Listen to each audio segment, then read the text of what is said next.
Bonjour, bonsoir à chers internautes, téléfidèles de la version Nouvelle TV, une chaîne qui parle de l'essentiel, une chaîne de l'éducation, une chaîne où le papa n'a moi très à l'aise sans problème.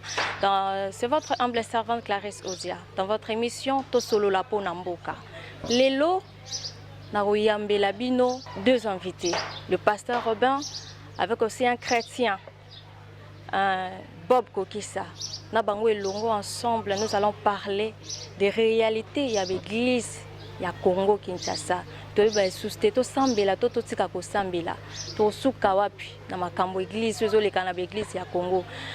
je demanderai à mon réalisateur à balancer son élément la version Nouvelle TV comme ça.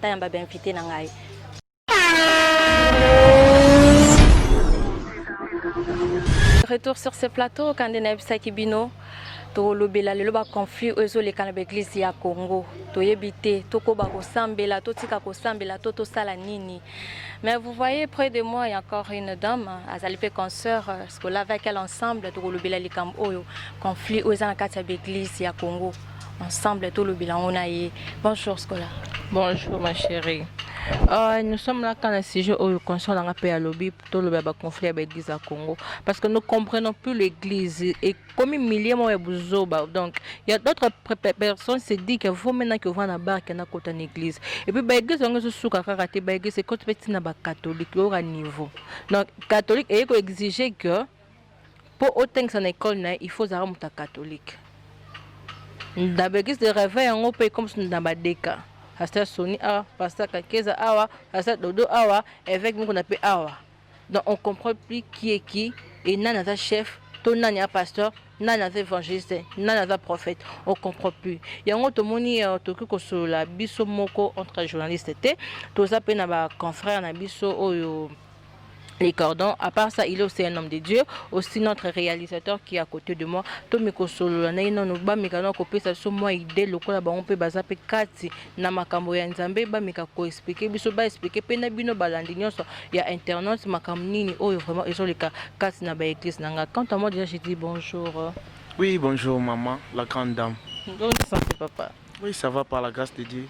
Ok, papa, on est à deux, hein? Donc je suis déjà là. Donc, on peut, tu peux au moins t'expliquer ma caméra avec l'église sur le cas. À chaque fois, tu comme au lieu de qui m'a l'église a une solution, mais comme koyo kane basango ya mabe kaka na l'église. Vraiment pourquoi ce comme bon? Pourquoi ça m'a église? Bon, maman, si je comprends bien, donc Naza chrétien. Bisso état keba chrétien, chrétien ça veut dire aux amuto aux suivre Jésus-Christ. Jésus est moko azara na bokabwanité. Yesu azara ko sangisa. Preuve n'est que non. Soto zongi ka la Bible a recommandé biso la communion fraternelle. Ça veut dire eza aux musulmans, eza aux chrétiens, eza la aux comment dirais-je Oza, Bouddha, la religion, surtout. Bible, ils ont recommandé surtout à l'ensemble parce que nous prions qu'un seul Dieu, au Tébi Gazana Likolo. Alors, séparation au Ezoya, dans l'église, en tout cas, pasteur Balimbi Sabiso, Bazo, Kimi Sabato Ebele, Kosambela, Nakondima, et puis voilà, surtout Zongi Ming, Nabiso, chrétien, il y a un moni qui est risqué, musulman. Ba bouddhiste ba lo bakeno bazwa raison ba bakeno ba chrétien binonde ba bozo boma ba religion, donc c'est ça on a la rôle.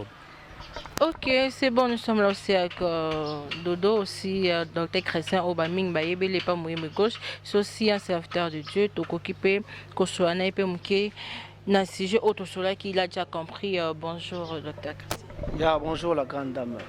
Donc merci beaucoup de boyambinga na plateau na bino en tout cas. Merci. En fait, le sujet déjà est sur Yoki, le sujet Batopesi Bayoki. Quant à toi, un homme de Dieu aussi, au Koki Kolobani est vraiment na makamezo de quatre na église. Merci. Moi je crois que Bible loba nzete nyoso bayebela ngo na mbuma. Batpena ba s'inquiéter penzate. Moni, nous sommes arrivés au temps de la fin que Bible loba que heureux les peuples qui connaissent le son de la trompette. Oh, si vous lisez dans le livre à Galates, chapitre 5, bandit à 17e verset, Balobi, marchant selon l'esprit, et vous n'accomplirez jamais les désirs de la chair. Balobi, la chair a des désirs contraires à celles de l'esprit. Et Balobi, les œuvres de la chair sont manifestes. Babandi ko rénuméré yango. Parmi fruits ya nzoto, batangi ba querelle na ba division. Allez-y maintenant comprendre, moi je me pose des questions. Tant l'église de réveil Kabouane, est-ce que ce sont nos pères spirituels? Oui, je n'en disconviens pas. Mais est-ce que Baza conduit dans Saint-Esprit? Parce que la personne qui est conduite dans Saint-Esprit, a jamais divisé en angam na ye. Bible loba que scandale royal mais malheur na muta ozala objet à scandale. Or, église de réveil, oui. To finga bata ba catholique, biso bana to finga catholique, to finga bata gimbangista bana nzambe te. Mais le sotali bat oba fingisi ma nzambe ra église de réveil. Sangwa roya na ndaku na yo. Otune pena papa sango melaka nini? Abina melaka bofort. Osombele nko ine pena meli. Mais avant bima pe abulisio. Na bulisio kombo ya mama Maria abimi. Okotika la jamu mona mundimi ya catholique abeta lisolo na libanda. Mais un pasteur ayakaka nandaku ya mama journaliste na biso Odia Clarisse. Omeliga à 20. Quand la minute on met la 20 on a aucun photo na couze à publier. Voilà maintenant l'esprit. Moi je crois que ma besoin le cas ngana lobara que mutu o andimela Jésus-Christ o andimela pasteur. Ils attendent à comprendre que oaza vrai oaza faux. Oui. RSC zo kamba l'église mais kamba ba âme na bisoté et kamba sali na bisoté. Et si aujourd'hui on a lancé l'appel dans tous les chrétiens, ceux qui ont maintenant que division les ont continué, nous risquons à la libanda RSC. RSC est garanti sur le royaume Nanzambete. Et le but est que son azana RSC na kota bokonzali kolo non. Le lo moni pasteur Soni Blora lo na TV, c'est déplorable. Au taliblo prophète Dodo Kambazo lo c'est déplorable. Mais ceux qui mitou est côté division et bon bah assez. Or la Bible a dit que si les racines sont saintes, la masse les sont aussi. Bon, pour moi je dirais que il est temps ba papa ba sangana ba solo là ba luka solution na makambo ezole kana RSC. Est-ce que bozo monate bino bato likolo wana batati na biso wana boza kolinga ba bébé spirituel po bozongisa bango sima? Bozo ko sa ba conflit ya bato ya révérend Soni Kafuta ba pasteur dodo neza benga ko na vina na yini. Mosusu ba ke révérend neza be na yini révérend. Ozo monate que est-ce que chrétien ako une pasteur qui est un père spirituel oyo aganya ba ame belé o asala mingi na Congo to poto ka diko boto ina pasteur dodo kama juste aka pona makambo na bango iza kopesa ba pagano raison na minute oyo. C'est comme si l'église ne fait plus son rôle na mokili. L'église est née ko détruire mokili. C'est ce que nous on a compris. Tokanisa que le cas pandémie coronavirus avec une leçon et ça va tout leçon et à comprendre ma rebelle mais au cas contraire et ce qu'on détourner ba église ma bezo bota makana église ba kindumba ezo bota makana église ba divorce ezo bota makana église donc ba bloc belé qui trône église. Vraiment quand vous pouvez nous dire vraiment rôle l'église jusqu'à présent ezanini et ko détruire to et ko tombo la lisusu. Ma chérie, je ne sais pas si tu as aussi une question. Oui, je s'appelle sous question na o mama skola tuni. Jésus-Christ lorsqu'il était venu sur cette terre et puis na Matthieu anaye alobaki je veux que vous vous aimez les uns les autres. Recommandation au article là qui biswango na to lingana. Ce que to la bino o bozali en tête. Ba père spirituel na biso exemple ni bozo pesa sikoyo bolingo ezate donc dans de petites choses beaucoup d'ako kabwana est-ce que biso to landa nini to sala nini. Oui, merci maman journaliste. Moi je crois que c'est simple pour tout le monde qui lise la Bible. Le mal chez nous les chrétiens nous lisons pas la Bible parce que les chrétiens attendent la Bible à comprendre le signe du temps. J'insiste. Likamoro lobi awa na 10 commandements. Tous les 10 commandements réduire un commandement moko amour. La Bible a dit même si on peut prophétiser au semble le ange, mais ce qui est amour exact, c'est que tu ne représentes rien devant Dieu. Et moi je me suis toujours posé des questions. Il y a un verset qui oh le nzamba lo ba serviteur musu que retire-toi l'un de moi je ne t'ai jamais connu. Or na banga que ba serviteur obiso to pe sa valeur on nzamba ba bangote. Pourquoi je dis ça? Dans un cas na Galate parce que muto azana amour oh, Bible lo bagout que ce que nous reprocher un chrétien Si on reprocher chrétien, il faut reprocher la tempérance, la douceur. Mais aujourd'hui, la querelle est comité dans les médias. Oh, médias, c'est le quatrième pouvoir dans le monde. Oh, l'église des réveils, papa n'a pas mis en la TV. Oh, maman, ce que là, le bélo, moko. Au moins, il y a un mundimia Sony à Fingane, mundimia prophète de Dokamba. C'est une malédiction. C'est que moi, je dirais que le pasteur est à la base de la destruction de RDC. Parce que ceux qui sont venus mundimia, Dodo Kamba n'a pas de l'autre côté. Dans le moment où Dodo Kamba, c'est un père pour les autres. On se comprend. Or, Bible dit que Basala Nzambe va mériter double honneur. Au moment où nous sommes finga avec Mukuna, allons-moi. Tant qu'on finga avec Mukuna a des enfants spirituels. Tu vois. Or, erreur, on a c'est outil na bango. Na bango moko je te dis. Na pèse exemple. Yo somo na sango legi na TV finga sango. Asali li sango émission. Et ça l'a raté. Et le but est que bana ba problème té. Bah ça n'a pas problème. Mais bah tu vas garder fou comment va protéger bah erreur na bango. Mais l'église de réveil ça, so ba kangi pasteur on a moi si na 12h, na 13h va publier. Bah tu peux publier on a ba église de réveil. Où allons-nous? Moi je crois que il est temps bah papa na biso bah ça le kola ba baoba et l'église de réveil bah sangana.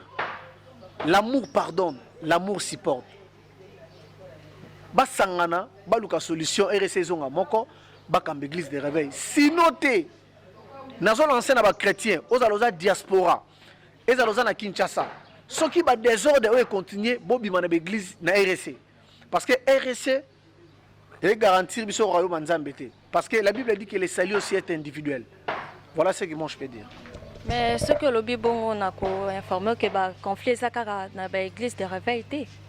Mais si on a fait quelque part, si on a fait une émission dans l'église catholique, on a fait donc on a évité. Bon, la question catholique, je préfère mieux répondre. On va répondre après. Ok, ma consoeur se pose la question. La question est cause un peu.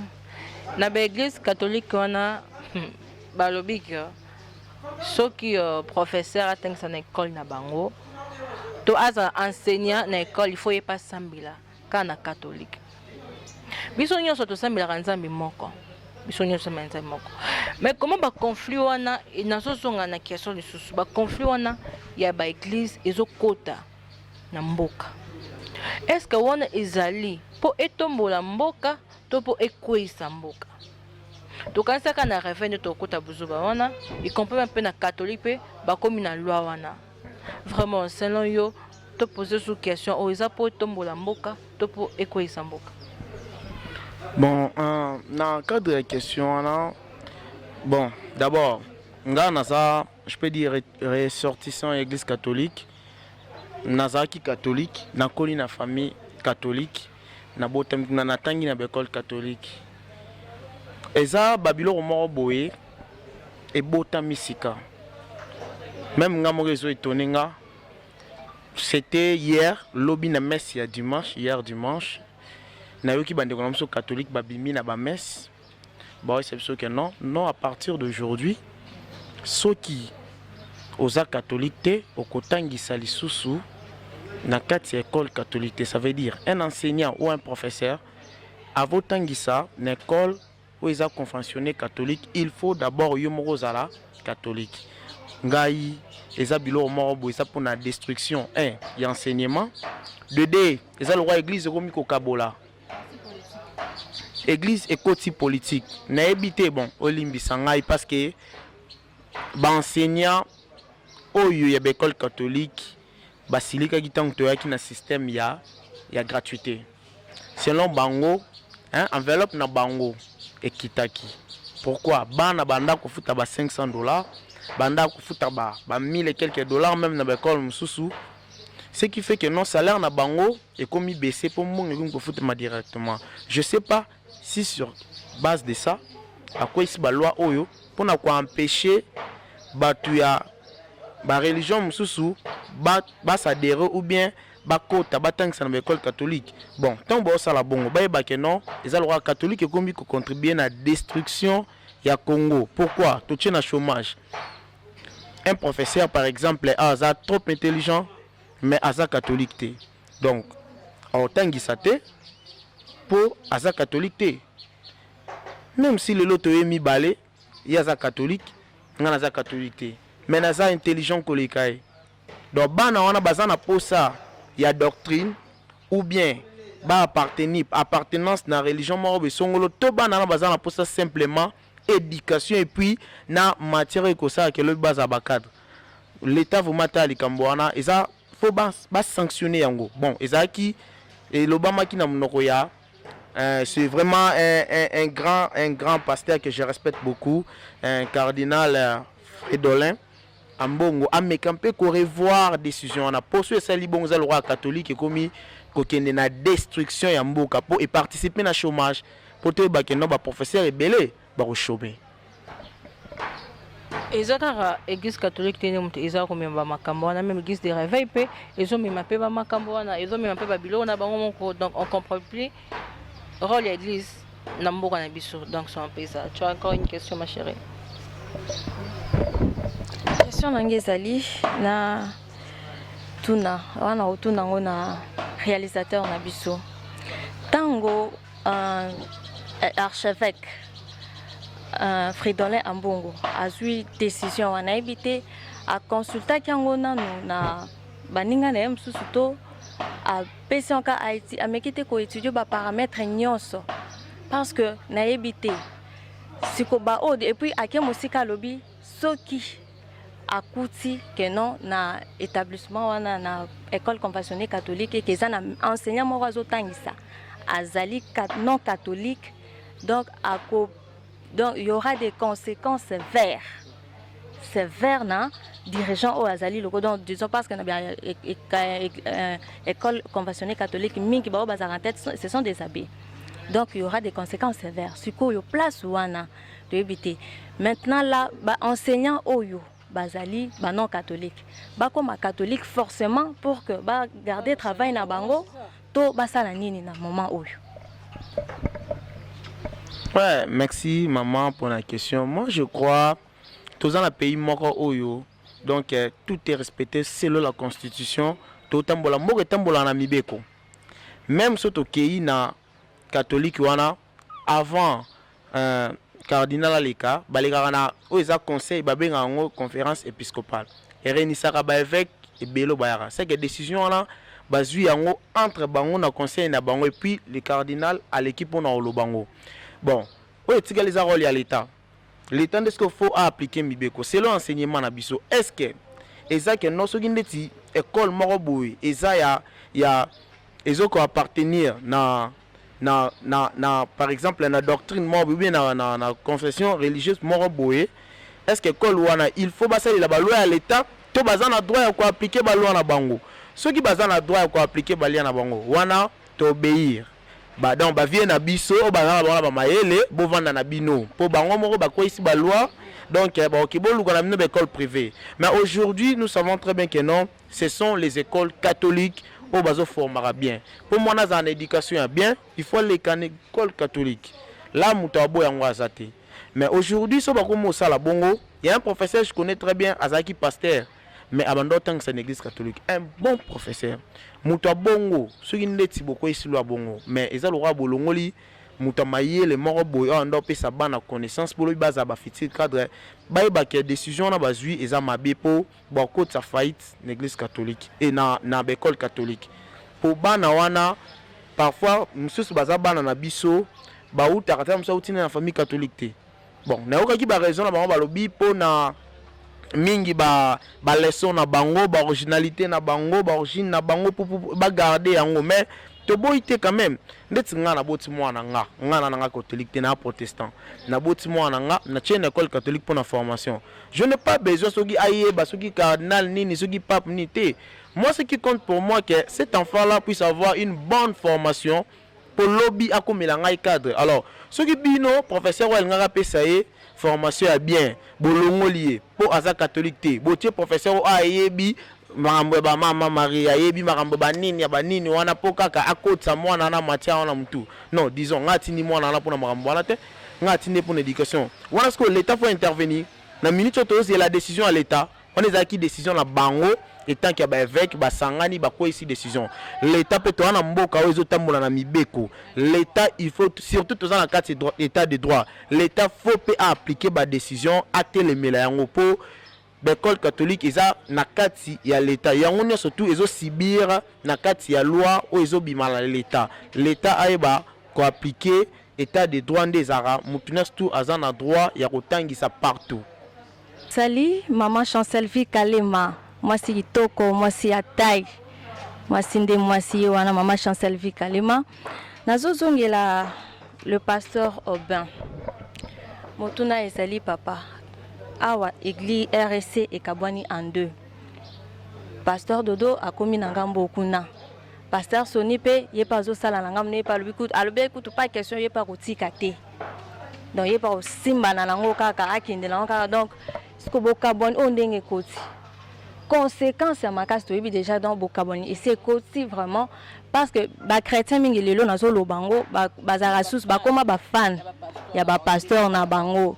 Donc puisque papa nanga moli donc ba koma kutu obenga dadi. Donc dadi na bango. Dadi na bango ba lingi dadi na bango nde azala. Ba lingi dadi na bango nde azala. Bokabwani wana conflit wana. Et tant que ba père spirituel ba to yebi que père spirituel baza na connaissance mingi baza na sagesse baza bato bazala ka conduit par l'Esprit Saint. Ce que tant tout le monde m'a cambaboy. Mouli Esprit Saint azakati na bango to azali sousouté à voyager nan batika nan baza ko agir nan je ne sais pas donc éclaircir plus son. Merci beaucoup pour la question. Moi je crois que moni toloba mais mon ndiye boyo ki la bon ma plateau. C'est comme si boloba ndiye ba sango te. Moni be mission il faut parler. Ça ce sont des aventures pures et simples. Et bah ce sont des politiciens. Sois clair. On a ba source information. Pasteur Sonic a foutu à côté raïs. Azam tapé perdre. Netika ka ba che wana po bacha mutu na ba na seni net na 2023 neti china rambozonga. Il faut pas clair boza ba journaliste bobo mbaté. Comprendre. Kota boya to kamba baza côté à président Fachi. Ba yebi ke temps ba benga ba confession pa netika na seni mutu na bango po net tala moni lelo hein. Nazo na question ya papa Bob. Nous avons un catholique raison à 50%. Pourquoi on a dit 50%? Tant que les pasteurs ont une école à bien dans l'église de Batanga. Azate, prouve-moi le contraire. Le lot d'église est comment il y a battu. Au moins, l'armée de l'éternel, et l'église, il y a pasteur Sony. Et ça, il y a. Au lieu de Bethel, il y a pasteur Moïse Mbi. Au lieu de Mangembo, il y a des DSP. Mais catholique est monté à la raté. Voilà là où il y a l'organisation. Parce que moi je dis que biso c'est l'organisation na biso bataba désert de l'église de réveil ba tondi sabana na bango na bekol na biso bango batonga banda batambola na ba jeep to boy sikoyo. Oh ce qui église de réveil. Et c'est là qui est organisé. Mais le enseignant on a bisika mbongo ça. Mais ce que dans l'école té même hôpital église de réveil za na ngoté. Parce que l'église catholique a la fierté comme moi. Moi je fais mes universités na Simon Kimbangu. Vous comprenez? Bazotang c'est so cours moko mandombe. Mandombe wana ezay cours bazotang c'est so religion kimbangiste. Mais baloba ki to pesa mnoka connaissance mais le tolobi tenge boko ba kimbangiste. C'est là où moi j'ai appris que maman qui pas vite azalaka Simon Kimbangu makambu ya banzombo ngana ezakut na be critique mandombe. Mais le long à l'église de réveil. Voilà l'organisation. Simon Gimbango a une école, il y a une intendant république université Simon Gimbango a. Tangalanga université des chrétiens Zarawa. Pose-toi des questions. Un pasteur chrétien a dû poser valoriser $250,000. Mais a un centre de santé. Bana neba robela mais bon hôpital il y a catholique. Oh, on se le fierté de maman. Oh, au lieu ba vanda, ba s'organiser pour ba bongisa, ba bandi ba division. Ba bandi ba division. Et c'est en sens hein? Bible le baboué. Si le peuple fait des fonds, les prudents tombent. Or, sans aucun proverbe balobi boy.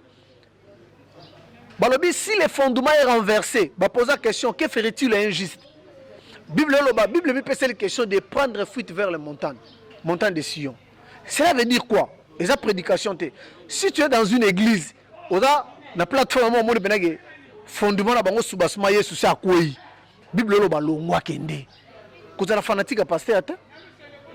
Ne touchez pas mais ouais, non il faut bien interpréter la Bible. Bandi mabere bazalaki quand tu prêches bazo vérifier en haut. Chez nous ici na Congo ba chrétien batanga la Bible était. Nyonso ba koyebisa une église yandi maka bongo. Donc c'est un peu ça. Parce que par là tant au lobby quand le fondement est renversé, que ferait les justes? Au lobby ndenge selmi bon na église de Ravenne surtout qui parce que wana question surtout. Na loba ki bien. Ba papa basangana. Basangana ba yokana. Tout ça la masumu nzambe ba limbisa biso. Ils ont dit ils ont péché. La division, ils ont péché. Basongela nzambe papa limbisa biso to sangani po tala obiso ki aveugle la même bino bino tout beaucoup na libulu. Il faut faire attention. Ce sont les hommes de Dieu. Non, les prophètes au monde la prophétie. Parce que vous avez même mis moi batou. Vous avez préparé épouse de Jésus pour l'enlèvement. Mais vous préparez on a une division. Nous avons une question à maman scola. Au monde a mundi na télé na zo finga avec mukuna. Avec mukuna na longwa kuna. Voilà les chrétiens. Et ça m'enseignement après si on est église. Hier moi dans l'église avant de mon pasteur na zo finga pasteur mususu. Ce qu'on finga te point. C'est ça. L'église catholique, c'est la politique. C'est simple, c'est la politique. Les catholiques, quand la politique, on est peut-être pour combattre le gouvernement Fachi. Et c'est là où nous soutenons. Et c'est pour combattre la gratuité. C'est simple. Vous savez, journaliste, vous êtes en prison.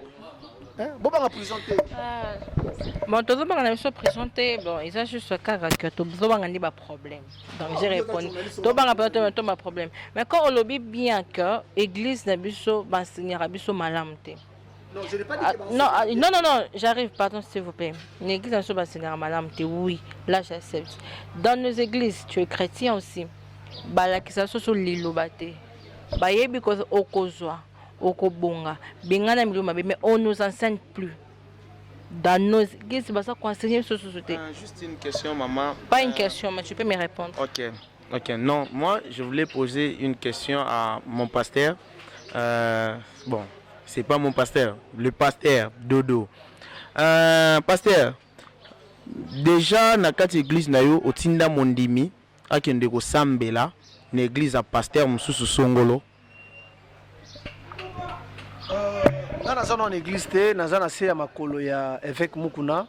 Je crois qu'avec le temps, peut-être l'année prochaine, selon les projets, mon église sous l'inspiration, il y a Saint-Esprit.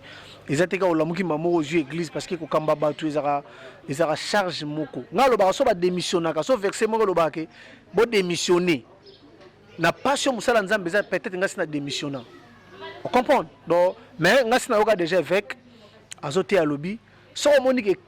Parce que le ministère, chaque ministère a une grâce. Si on dit que grâce délivrance aux autres dans le ministère, on ne peut pas mouton s'embellir. Si on dit délivrance aux autres, aux autres, si on a yoka avec aloba on a cher on a vendu. Voilà, c'est ça. Oui, chers internautes, Bozola Nanabiso et Longo ensemble, tous continuer sujet vraiment intéressant. Makasi, tout le bel conflit, Makambozo les Kana, na église de réveil à Congo Kinshasa, Makambozo les Kana sous na église catholique, en tout cas tous y batté. Mais comme nous continuons, Bozo comprendre, nous Bozola Bozo comprendre réellement qu'est-ce qui se passe, tous qui ne wapi avec nos pères spirituels, mais tous qui ne la souka maman scola, je ne sais pas, sous ça sous na question, sous soko tout na invité na. N'avait une question dans la pourquoi nos pasteurs d'aujourd'hui bateng sarabiso sur liloba? Parce que ce bateng sarabiso liloba, je suis sûr peut-être ba conflit aux gens dans l'église ou ba politique ou bazo ça ya CCO elinga kezalate. Baza c'est comme un apôtre papa te dit chamala de pétasi na peso mbote. Il m'a dit ba pasteur na bino ya Kinshasa ba azopesa oke ozu batem mais ba vanis ne yesu kati na yote. Bapesi yo notion te que non ndenge ko sambela ndenge ozala ndenge otanga Bible non ezate na odobe ana ya mombloma mike mais ko kota na kata mozindo ezate. Et puis dans l'église on nous enseigne plus la Bible. Pasteur azoma tamuke a lobby après ce versement mukika Jean loba ki boye wana comme ba explication zonga mama ki nganda saki wana priela ka ya bika na saki boye ce qui va oh et tellement je suis déjà fan de mon pasteur, il parle bien alobara bien au mot que ngana olandara ye c'est vous c'est seulement l'église nde bozo be biso maman journaliste merci na pasteur aux États-Unis Oui, merci na papa te dit Tiamala Naibi qui est scolaire au de l'Olien Rolanda Bana. On donne que c'est qu'on a. Sur 100% de rose, on a 20% de pasteur. On a scandalisé. Pourquoi je dis ça? On a ça rabatou. Bandi mi abéré il vérifie. Tant que tu es mais bandi mi le batang à la Bible. Nous avons des pasteurs commerçants. Azaginos a choué na commerce. Amoni pena ke musala nzambe ko mofuta aya sopena musala nzambe. Ay Bible te. Aye peka na loyenga fe. Na Congo bat balingi fait trop. Bat balingi ko vendre en enseignement te. Bat balingi parce que assemblée fe. Na bona mama moko. Mama moko zo sambela na prière à combat. Alobi na zui munduki na kotisi masasi. Na zo beta bambanda nanga. Bijan. Obi na kata prière na talai. Et ça on va enseigner. Oh, la Bible a dit avec sans moi vous ne pouvez rien faire, mais avec Dieu vous ferez des exploits. Maman, au moins dans le domaine en bon, on a prière. Je peux te prouver le compteur de Genèse Apocalypse. La Bible a dit il y a plus de bonheur à donner qu'à recevoir. Mouto a kabaraté, atasengi mbongo nzamba opesa été. Pourquoi tu ne vas pas payer ba pambolama? Ba payer ba na culture sociale. Un payer au fond d'abord la cigarette à moni muninga na bito kabolanda mdam. Mais chrétien oza na mbongo na poso le lanzala. Azo biso sambela nzamba osunga chaka afwa. Maza na mbongo ko peso pe olia. Ba chrétien ba mbongo makasi, ba chrétien ba mitema mabe, ba chrétien ba kabarate, ba chrétien ba songi. Aujourd'hui tu vois quand ça kindoki za na ba payer, or que kindoki vandi na ba chrétien. Maintenant, mouto a enseigné. Si on continue l'église on va enseigner pour la première fois sera au thé au longwa. Le comment beauté téa. Il est temps bah ça la biso signe mais moi ma banque ali donc OK, chers internautes, parlez à Souka pour na inviter. Moi je crois réalisateur na misali mbisa moi muke mais balimbisanga. Pourquoi je me demande pourquoi seulement il y a un certain nombre de pasteurs au bord des ordres dans l'église à Congo. N'habitez ceux qui pasteurs au contredire là. Baza bon nombre de pasteurs te baza tellement ébélé. Ils appellent yo tikaka na OMK. Certain parce que na roki ko pouvoir même il y a des pasteurs basita ba comme na bango te na kata bloc na banda to banda. Guerre, Koutino, na Mutuboy, guerre pour ne pas citer le nom. Oh boy na Mutuboy, guerre. Pasteur Denis Lesna Mutuboy guerre. Donc le roi est en bloc mort boyende, bazo chat désordre dans l'église à Congo. Bon, tellement que toi qui m'a sima yangonga, je vois que l'émission exactement l'engmingi. Bon, tellement la réponse c'est belle, bah mito l'amener qui t'aime belle, on va le faire à une autre jour ton contenu. Je me suis dit c'est plutôt qui m'a sima yangonga. Comprenez-nous aussi. Vous pouvez au moins saluer quelque part. Papa Yorki Mapangi là, bien formé, bien encadré. Je salue Maître Lebig, Maître Ninel Lebig. Je salue Papa Jean-Pierre Kokissa. Je salue Papa Jonas Mbala et je salue la grande dame Jaël Kavena. Bye. Ouais, merci. Ngana pambola bana na ngai donc ngapena mabanga ya moi trop. Moni mabanga nde sara biso. Moni biso to pasteur mobo ba diaspora. Ba pasteur ba diaspora. Là je salue la grande dame de Paris. Oui, bazala ganeti nga mingi ba diaspora. OK.